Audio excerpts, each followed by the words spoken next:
Սիրելի ծաղկահովիցիներ, նախ շնորհակալ եմ ջերմ ընդունելության համար եւ հետո բայց նախ մեր հանդիպումը սկսելուց առաջ մեկ րոպե լռությամբ հարգենք մեր բոլոր նահատակների հիշատակը։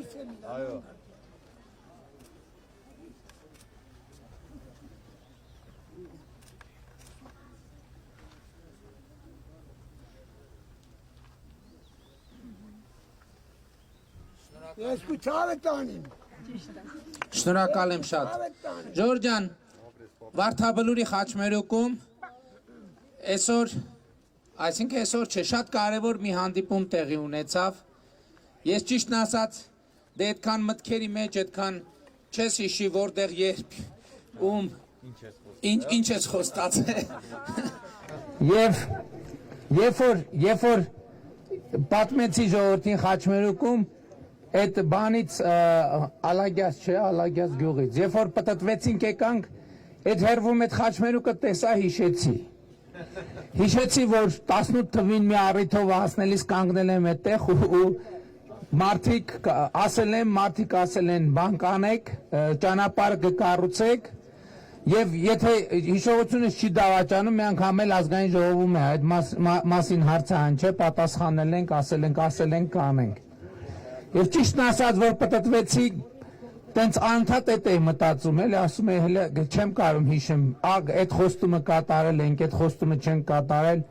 Եվ երբ որ մոտեցա ճանապարհին, եւ տեսա, որ ճանապարհը կառուցված է,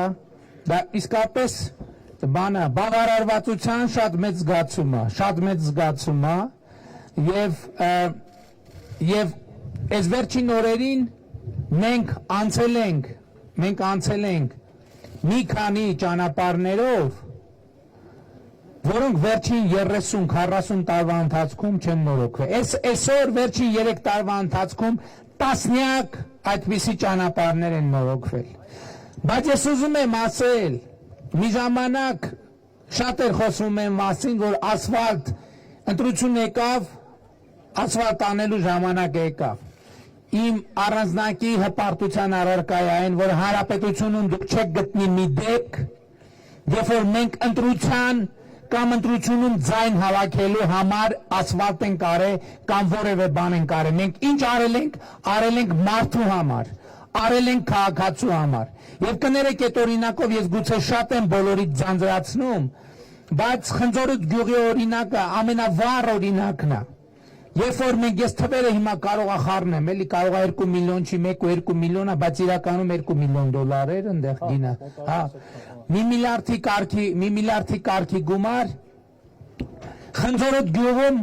ապրում է մոտավորապես ապրում է 600 մարդ եւ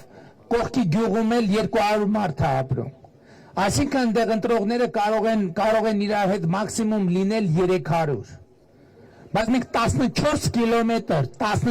կիլոմետր բարձր որակի ճանապարհ են կառուցել այդ գյուղերի համար, որովհետև մենք այդ ճանապարհը կառուցում ենք ոչ թե քվեի համար, մենք այդ ճանապարհը կառուցում ենք մարդու համար, որովհետև մեր ուզածը, մեր նպատակը ոչ թե քվեն է, մեր նպատակը մարդն է, իր անվտանգությունը, իր բարեկեցությունը, իր ինքնազգացողությունը, իր արժանապատվությունը։ Այո, այդ ճանապարհը, դա ընդհանրապես ասֆալտ է, բայց այդ ճանապարհը մարդկանց շատ կարևոր բան է ասում։ Մարդկանց ասում է, որ կա իշխանություն երկրում, որի հետ կարելի է երկխոսել, որից կարելի է պահանջել, եւ որը իր տված խոստումները կկատարի։ Եվ սա այս ճանապարհը ամենամեծ օրինակներից մեկն է, ովքեր ասում են, թե մենք խոստումներ ենք տվել, չենք կատարել։ Եթե խոստումներ ենք տվել, ինչ որ խոստումներ չենք կատարել, ուրեմն այո կորոնավիրուս ա եղել, այո պատերազմ ա եղել, բայց մենք մեր ամենակարևոր խոստումը կատարել ենք, այդ խոստումը հետևյալն է, մենք երբեք ձեզ Հայաստանի յուրաքանչյուր քաղաքացու մեր տեսադաշտից չենք կորցրել, մեր մտքից չենք անել, մեր սրտից չենք անել, մեր հոգուց չենք անել։ Եվ էլի ուզում եմ ասեմ, որ դուք պիտի մի բան իմանաք, որ ձեր բոլոր ցավերը մեր սրտում են, ձեր բոլոր կարիքները մեր մտքում են, եւ ձեր բոլոր երազանքները մեր հոգում են։ Եվ շնորհակալ եմ ձեզ, որ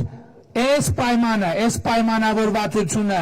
ամուր պահել եք եւ պահպանել եք։ Բայց ես ուզում եմ նաեւ իմանալ, ինչի հաշվին է, որ այս ճանապարհները 30 տարի չկառուցած ճանապարհները կառուցվում են։ Ես մի ցուցանիշ եմ ուզում բերեմ։ Ուրեմն Հայաստանի Հանրապետությունում վերջին տարիներին 3 տարվա ընթացքում ամենատարբեր հաշվարկներով մոտավորապես 40%-ով ստվերը կրճատվել է։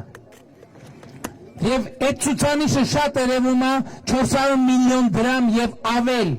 շրջանառություն ունեցող ընկերությունների ցանկով։ 2018 թվականից հետո 400 միլիոն դրամ եւ ավել շրջանառություն ունեցող ընկերությունների թիվը ավելացել է ավելի քան 500-ով կամ 36%-ով։ Այդ ընկերությունների վճարած հարկերը ավելացել է մոտավորապես 50%-ով, այդ ընկերությունները 50%-ից շուրջ 50%-ով ավելի հարկ են տալիս, քան հիմա։ Գիտեք ինչի, որովհետև ոչ մեկից հաղ չեն տալիս, դրա համար հարկ են տալիս։ Ոչ մեկի գրպանը փող չեն դնում, դրա համար ձեր գրպանն են փող դնում, ժողովուրդ։ Էսա փոխվել Հայաստանի Հանրապետությունում եւ Վարդապետի ճանապարհը դրա հաշվին է կառուցվել եւ մնացած ծրագրերը, որ իրականացվել են, նաեւ դրա հաշվին են իրականացվել։ Ես ուզում եմ հրապարակել Ծաղկահովիտում այս ընթացքում մեր իրականացված ծրագրերը։ Համայնքի երկու դպրոցներում դուք հույս ունեմ կհաստատեք կամ կհերքեք, այս գործերը իրոք արվել են թե չէ։ Համայնքի երկու դպրոցներում վառարանների փոխարինում կացուցիչներով արվել է սա։ Հաջորդը համայնքի խմելու ջրայգծի 1.5 կիլոմետր հատվածի կառուցում, համայնքի վարչական շենքի վերանորոգում, համայնքի կենտրոնական փողոցների լուսավորության անցկացում արվել է։ Որոշ, այո, երկրաշարժ հետևանքով 6 անօթևան մնացած ընտանիքների բնակարանային ապահովում, Արվելա ներկա մեկը շատ իմիջայլոց ասեմ մարդիկ կան ասում են մեր բանը ժամանակին մենք մեր նախընտրական խոստումը կատարել ենք Հայաստանում 4 անգամ առնվազն հայտարարել են որ աղետի գոտու խնդիրը լուծված է 2018 թվականի դրությամբ 277 ընտանիքի նկատմամբ դեռևս պետությունը պարտավորություն է ունեցել Եվ մեր կառավարությունն է աղետի երկրաշարժիչ ուզածների Եվ մեր կառավարությունն է ընդ որում մեզնից առաջ ամիս տարին 400 միլիոն 300 միլիոն հատկացրել են մինչև լուծվի Մենք եկել ենք միանգամից 3 միլիարդ դրամ ենք հատկացրել որ այդ 277 մեր հայրենակիցների առաջ պետությունը իր պարտավորությունները ի վերջո կատարի Բայց դրանով աղետի գոտու հարցը մինչև այսօր լուծված չի Մենք այն օրը կատնաջուր համայնքում էինք, համայնքի բնակիչները ինձ կանգնեցին ասին, ուրեմն հետևյալը 2000, ասենք տարիներ առաջ եկել են տները փորձաքննություն են իրականացրել եւ արձանագրել են, որ վթարանինա պետքա ապամոնտաժվեն այդ տները եւ պետությունը պետքա նորը տա։ Եվ դրանից 3 տարի հետո այդ նույն տները եկել են էլի իբր փորձաքննություն են արել եւ եզրակացությունն են աղել, որ այլևս վթարային չի, պատկերացնում եք, վթարային տունը, եթե այդ ընթացքում ոչ նորոգել ես, ոչ կառուցել ես, ոնց պետք է դառնար ոչ վթարային։ Այդ մարդիկ ցենց են հայտարարել, որ աղետի գոտու խնդիրը լուծված է, որովհետև գնացել են վթարային շենքերը նորից փորձաքննության են ենթարկել եւ ջնջել են վթարայինը, դեմը գրել են ոչ վթարային։ Իմիջայլոց մեր նախընտրական ծրագրում կետ կա գրված, ես հիմա բառացի չեմ կարող մեջ բերել, բայց մենք խնդիր ենք դրել, որ առաջիկա 5 տարվա ընթացքում Հայաստանում գոյություն ունեցող բոլոր 70% վթարային շենքերի խնդիրը պետք է լուծենք։ Ընդ որում սա շատ կարևոր թեմա է, որը անընդհատ այսպես բաց վերքի նման Հայաստանի կառավարության առաջ կանգնած է։ Հաջորդ խնդիրը M3 Թուրքիայի սահման, Մարգարա, Վանաձոր, Տաշիր, Վրաստանի սահման, ճանապարհատվածի, ապայոն համայնքից Միրակ բնակավայր ընկած հատվածի հիմնանորոգման աշխատանքներ, արվելասա։ Հաջորդը էլի սուբվենցիայով Ծաղկավիթ բնակավայրի խմելու ջրագծի կառուցում, արվելա։ Եթե որևէ բան չի արվել, խնդրում եմ անպայման արձագանքեք, ժողովուրդ ջան, հանկարծ չլինի, որ ես սխալ բան ասեմ։ Ծաղկավիթ համայնքի հնաբերդ բնակավայրի խմելու ջրագծի կառուցում, Գեղարոտ բնակավայրի խմելու ջրագծի կառուցում, Գեղարձոր բնակավայրի խմելու ջրագծի կառուցում։ Կ151-21 Վարդաբլուր ավտոճանապարհի 2 կիլոմետրանոց հատվածի կառուցում, դե նոր դրա մասին խոսում էինք։ Ծաղկավիթ համայնքի նորաշենի խմելու ջրագծի կառուցման շարունակականություն։ Երկրաշարժի հետևանքով անօթևան վնասած 16 ընտանիքների համար բնակարանների գնման վկայագրեր։ Երկրաշարժի հետևանքով անօթևան մնացած 5 ընտանիքների համար բնակարանների կառուցում։ Եվ 21 թվականին նախատեսվող ծրագրերը գյուղտեխնիկայի պահպանման համար ծածկոցի կառուցում, Ծաղկավիթ համայնքի նորաշեն Գեղադիր, Հնաբերդ, Գեղաձոր, Բերդառատ բնակավայրերի գազիֆիկացման աշխատանքներ եւ երկրաշարժ հետևանքով անօթևան մնացած ընտանիքների բնակարանային ապահովում։ Սրանք ընթացիկ ծրագրերն են, այս վերջինը իմ ասած 3 միլիարդ, հա? Это стария. Миропе. Միրոպե ասեմ։ Նորաշենի, հա, միրոպե։ Ծաղկավիթ համայնքի նորաշենի խմելու ջրագծի կառուցման շարունակություն է գրած, կներեք, ես կարող եմ շարունակություն բառը չկարդացի։ Ահա սիրելի ժողովուրդ, ես կարևոր եմ համարում այս արձանագրումը կատարվող աշխատանքների վերաբերյալ։ Զավակին ասված չի ելելու։ Որտեղ։ Մեր ամենացավը է զավակը։ Հիմա գիտեք ինչ, տեսեք, քանի որ նախընտրական շրջանում նյութական խոստումներ տալ չի կարելի։ Եկեք այսօր դե վստահում եք ըստ վստահության էլ դուք ձեր մեջ այդ հարցի պատասխանը տվեք։ Չէ, բա իրանք չունեմ ես օրենքով ասեմ հա կլինի, որովհետև որ ասեմ հա կլինի, կստացվի որ նախընտրական քարոզարշավի ժամանակ նյութական խոստում են տալիս։ Չէ, բայց ով է խափել, բանոր վարդաբլուրի մասին չենք ասում։ Հա։ Ժողովուրդ ջան, ես հետևյալի մասին եմ։ Շնորհակալ եմ։ Շնորհակալ եմ։ Բայց ես երկու բանի մասին եմ ուզում ասեմ։ Առաջինը, մինչև դուք գիտեք, որ մեզ համար ամենակարևոր խնդիրը այնուամենայնիվ անվտանգային խնդիրներն են, անվտանգային խնդիրները։ Եվ ես ուզում եմ ձեզ վիճակագրություն բերեմ,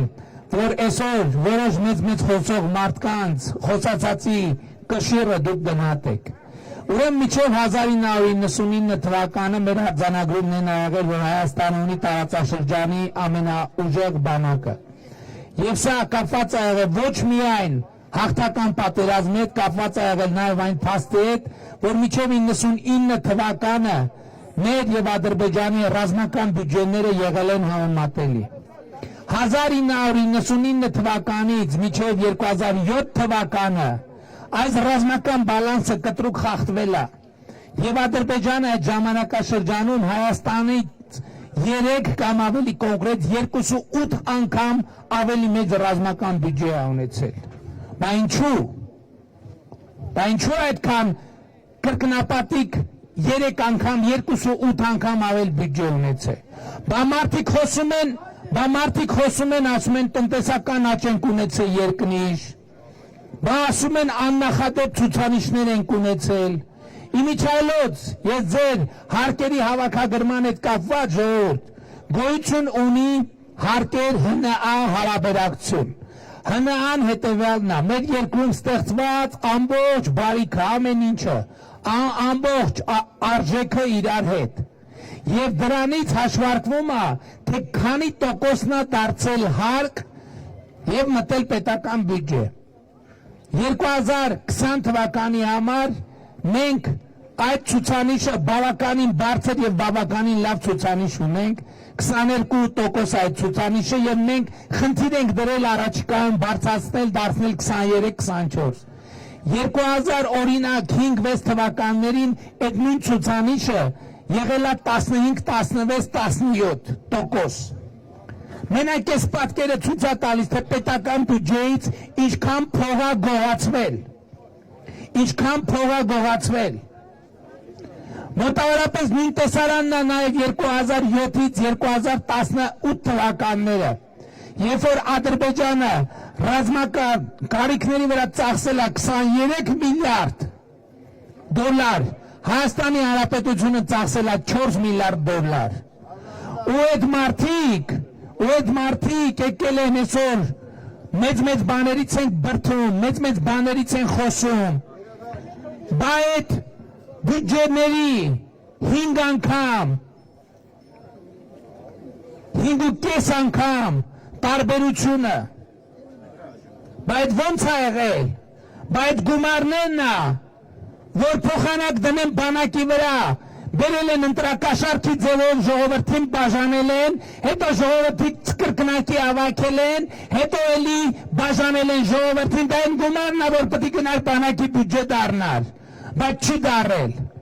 Եվ այսօր այդ մարդիկ եկել են նորից հոխորտում են,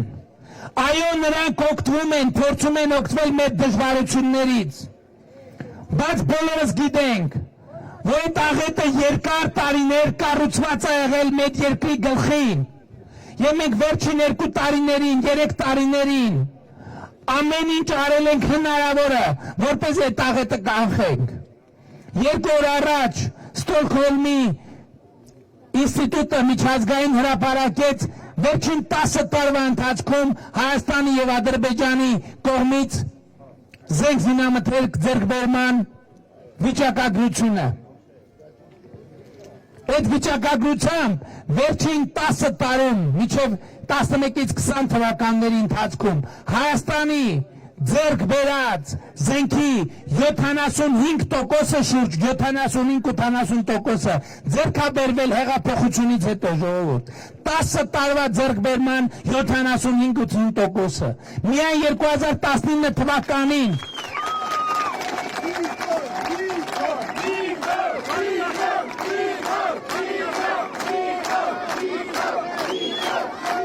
Եվ այսօր այսքանից հետո պաշտոնան կարված գեներալներ կան, որ մեր հասցեին հոխորտում են, են հին կոռումպացված իշխանությունների հասցեին դիֆերամբներ են ձոնում։ Գիտեք ինչի, որովհետև մենք իրանց տվել ենք զենք, մենք իրենց սպայական կազմի աշխատավարձը, մենք ընդհանուր 60%-ով ավելացրել ենք, բայց նախկին իշխանությունը իրանց տվել է գողանալու հնարավորություն, իրանց տվել է գազալցակայաններ, իրենց տվել է, չգիտեմ, ամենատարբեր ապօրինություններով սեփական բարեկեցությունը կառուցելու հնարավորություն, եւ նաեւ այդ է, որ մենք պարտվել ենք այդ պատերազմում, որովհետեւ այդ գեներալները փոխանակ զինվորների մարտական պատրաստությունը բարձրացնեին, իրենց բարեկեցությունը եւ դղյակներն էին մեծացնում, եւ այո, հերիք եղավ բոլ եղավ։ Ես մի րոպե, այո, հերիք եղավ բոլ եղավ, ճիշտ եք ասում, Թավիշին վերջ, եւ ես Թալինում հայտարարեցի,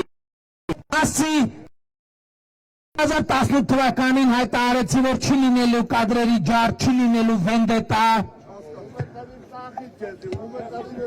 այ ապրես, ճիշտ ես ասում, բայց ինչ եմ տենց վարվել ժողովուրդ, որովհետև այս հայտարարությունների վրա է տեղի ունեցել հեղափոխությունը, բայց հունիսի 20-ին գնացեք եւ մեզ տված Թավշե մանդատը փոխարինեք պողպատե մանդատով եւ դուք մի րոպե ավարտեմ միտքը եւ դուք բարիս քաղաքական իմաստով Քավլիցի խոսքը ոչ մի ապօրինության մասին չի,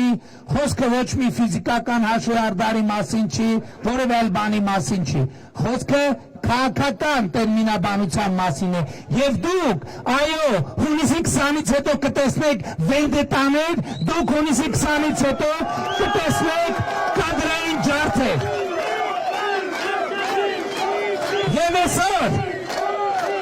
Եվ ուզում եմ զգուշացնել, այսօր էստեղ էր, հա չէ, Վարդաբլուրի խաչմերուկում էր, քաղաքացին ասում չգիտեմ ինչ, մասնավոր հիմնարկից աշխատել, դու չէ ասում, դուք եք ասում, եղբայր, այ հետո որ ազատել է, իրան ասեք, որ ընտրություններից հետո ով ուզում ալնի, հետևից գնալու ենք ու վզակոթից բռնելու ենք,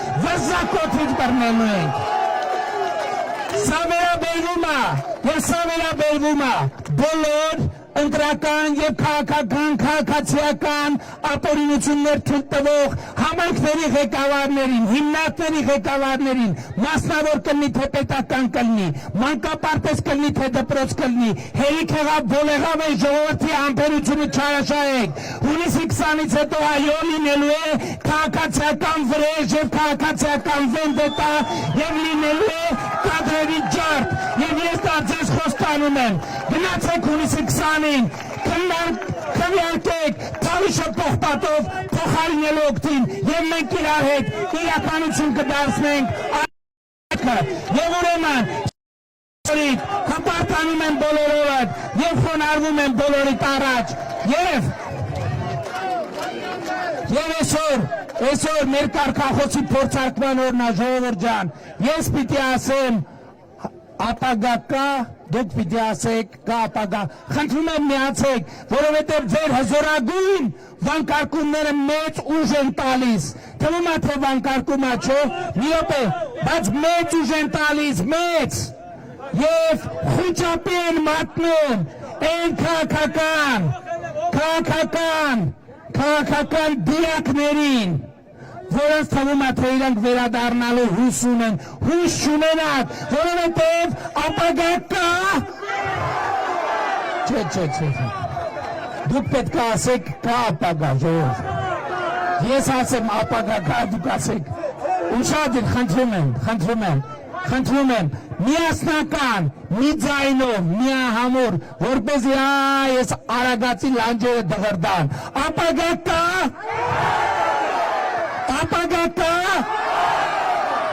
Սիրում եմ բոլորիդ, շնորհակալ եմ։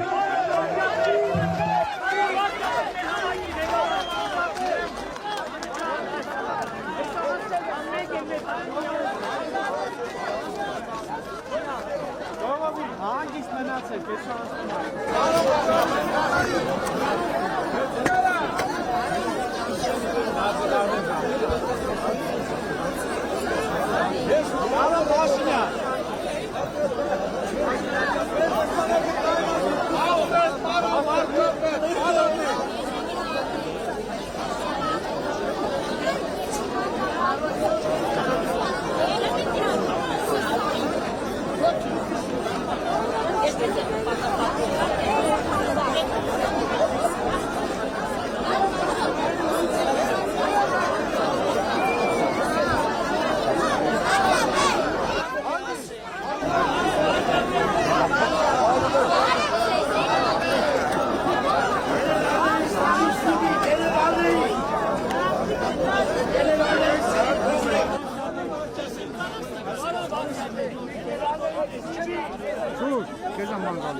Ջեղավի ջրամբարի մատի